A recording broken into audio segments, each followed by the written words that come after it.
Bom, pessoal, assim como alguns grupos ao redor do mundo, o pessoal aqui da empresa abraçou a causa e a gente está trabalhando aí para desenvolver um respirador de baixíssimo custo que possa ser replicado em larga escala e bem rápido para tentar suprir essa possível falta de respiradores, tá?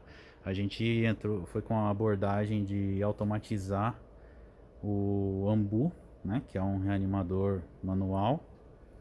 A gente está bem no começo ainda, mas já dá para ver como que vai ser o mecanismo de acionamento dele. É um negócio bem simples, a gente procurou utilizar só componentes que podem ser encontrados em qualquer lugar. Isso aqui é um motor de vidro elétrico, tá? Isso aqui é uma corrediça de gaveta e essa é uma estrutura que foi cortada numa máquina laser, que hoje em dia é facilmente encontrada em qualquer lugar.